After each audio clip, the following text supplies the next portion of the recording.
কেউ family card বেচতেছে, কেউ জান্নাতের টিকিট বেচতেছে। যেইভাবে দিনের ভোট রাতে হয়েছিল, যেইভাবে গণনার সময় পরিবর্তন হয়েছিল, যেইভাবে প্রিজাইডিং অফিসাররা যখন নির্বাচন অফিসের মধ্যে জমা দেয়, তখন ইউএনেরা যেভাবে টাকাকে পরিবর্তন করেছিল, এই পরিবর্তন, এই সিস্টেম যদি জারি থাকে, আমি মনে করি নির্বাচনের কোনো প্রয়োজন নাই।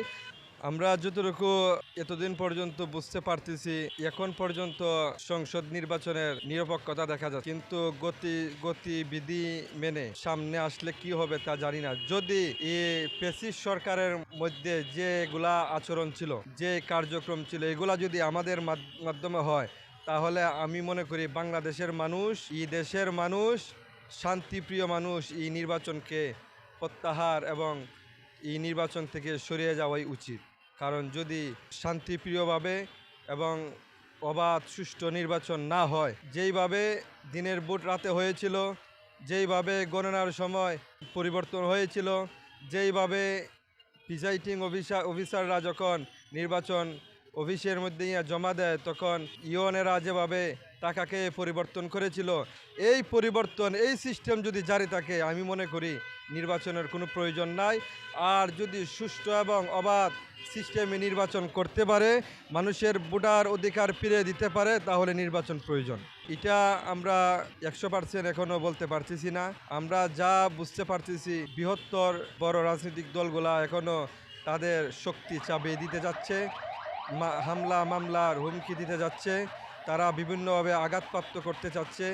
এক দল বলতেছে যে তোমরা যদি ভোট দাও তাহলে তোমাদেরকে জান্নাতের টিকিট দিব। আরেক দল বলতেছে তোমরা যদি ভোট দাও তাহলে তোমাদেরকে ফ্যামিলি কার্ড দিব। কেউ ফ্যামিলি কার্ড বেচতেছে, কেউ জান্নাতের টিকিট বেচতেছে। এইভাবে দেখা যায় এটা হচ্ছে প্রকাশ্যে, আবার গোপনে হামলার হুমকি দেওয়া হচ্ছে। আমার মনে হয় না যে অবাধ সুষ্ঠু নির্বাচন হবে বলে, যদি এরকম পরিস্থিতি চলতেই থাকে। আমি অন্তর্বর্তীকালে সরকারের কাছে আমি একটাই চাওয়া, তা সেজন্য যেইভাবে প্রধান নির্বাচন কমিশনারের মাধ্যমে যেইভাবে সুষ্ঠু হওয়া প্রয়োজন, যদি কোনো হুমকি দেয়, কেউ হামলার ধমক দেয়, তাকে যদি প্রমাণ সহকারে কেউ ধরিয়ে দিতে পারে, তার বিচার নিশ্চিত করতে পারলে সুষ্ঠু অবাধ নির্বাচন আমাদের মধ্যে হবে বলে আমি মনে করছি। ভোট কেন্দ্রে যাইতেই হবে, কারণ আমাদের অধিকার আমরা নিতে হবে, আমাদের অধিকার আমরাই প্রতিষ্ঠিত করতে হবে। তার পাশাপাশি আমি আরেকটা নিউজ আমি দেশবাসীকে জানিয়ে দিতে চাই। আমরা আসলে আজকে ঢাকা ৮ আসনের মধ্যে দাঁড়িয়ে কথা বলতেছি।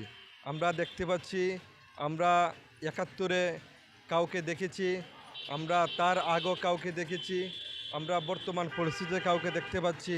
আমাদের মধ্যে এসেছে বৃহত্তর আহলে সুন্নাত ওয়াল জামাতের সুন্নি জোট সমর্থিত আহলে সুন্নাত ওয়াল জামাত মোমবাতি প্রতীক নিয়ে নির্বাচন নিয়ে এসেছে। আমি মনে করি যদি আহলে সুন্নাত ওয়াল জামাত এতদিন পর্যন্ত কোনো হামলায় কোনো আঘাতপ্রাপ্ত হয় নাই, আহলে সুন্নাত ওয়াল জামাত কোনো বাংচুর করে হরতালের কোনো পরিস্থিতির শিকার হয় নাই, আহলে সুন্নাত ওয়াল জামাতের মাধ্যমে কেউ কোনো ধরনের কোনো সমস্যার সম্মুখীন হয় নাই। এই ঢাকা ৮ আসনে আমাদের মধ্যে দাঁড়িয়েছেন আমাদের ক্যান্সার গবেষক ডাক্তার SM সরোয়ার ভাই। আমি মনে করি ওনাকে যদি আমরা এগিয়ে নিয়ে যেতে পারি, তাহলে আমাদের শান্তি প্রতিষ্ঠা হবে।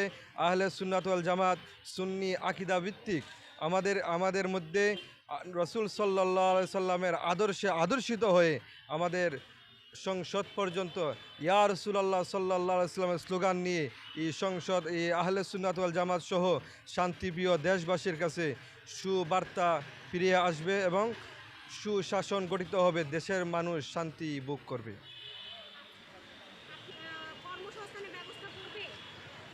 অবশ্যই করবে। নারীর অধিকার আহলে সুন্নাত ওয়াল জামাত ফিরিয়ে দিবে। রাসূল সাল্লাল্লাহু আলাইহি সাল্লাম 14 জন পুরুষ বেগানা 14 জন পুরুষ এগানা, বাকিগুলা সব বেগানা।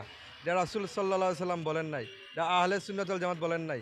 এটা কোরআনের মধ্যে 4 নম্বর পারাতে 20 নম্বর পৃষ্ঠাতে আল্লাহ তাআলা নিজে ঘোষণা করেছেন, কারো সাথে দেখা করলে হারাম হবে, কারো সাথে দেখা করলে ফরজ তরক করা হবে।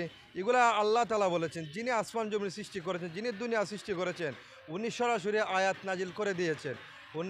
তো আমি বলবো আবার রসুল সাল্লাহ সাল্লাম ওই আয়াতের নিরপেক্ষে রাসূল সাল্লাল্লাহু আলাইহি ওয়াসাল্লাম হাদিসে মুবারকা বলেছেন যে উনি ব্যাখ্যা বিশ্লেষণ করতে যে যদি কোনো পুরুষ যদি কোনো মহিলা নারী তার চলাফেরার ক্ষেত্রে যাইয়া কোনো মহিলা নারী তার দৈনন্দিন চলাফেরার জন্য সে যদি কাজকাম করতে পারবে, কিন্তু পর্দা নিয়ে মেনে চলতে হবে। তার আদর্শ রাসূল সাল্লাল্লাহু আলাইহি ওয়াসাল্লাম মুসলমানের একজন নারীর আদর্শ নিয়ে চলতে পারবে।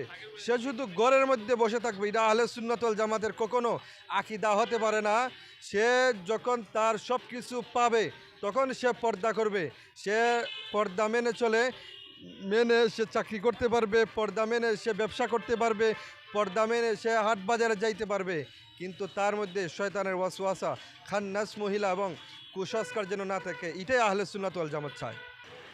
অবশ্যই, কারণ মহিলারা যখন আমি বলি মহিলা যখন বাজারে যাবে তখন যদি মহিলাদের কর্মসংস্থান হয় তাহলে ওই মহিলাটা মহিলাদের কাছে যাইতে সক্ষম হবে। মহিলা যখন চাকরি করবে ওই জায়গায় যখন মহিলা যাবে, মহিলার নারী সংরক্ষিত পরিস্থিতি ওই জায়গায় থাকবে। বাংলাদেশে কিন্তু পুরুষ অর্ধেক মহিলা অর্ধেক, হয়তো আমরা গণনা দেখছি পুরুষের চাইতে মহিলা কিছু সংখ্যক বেশি। তাহলে পুরুষের যেভাবে কর্মসংস্থান প্রয়োজন, মহিলাদের প্রয়োজন। মহিলার কাছে যাবে, পুরুষের কাছে যাবে। এইভাবে পুরুষরা যেভাবে কর্মসংস্থান তারা অধিকার পাচ্ছে, মহিলারাও এইভাবে পাবে। এটাই আহলে সুন্নাত ওয়াল জামাত নিশ্চিত করতে চাচ্ছে। কেউ ফ্যামিলি কার্ড বেচতেছে, কেউ জান্নাতের টিকিট বেচতেছে।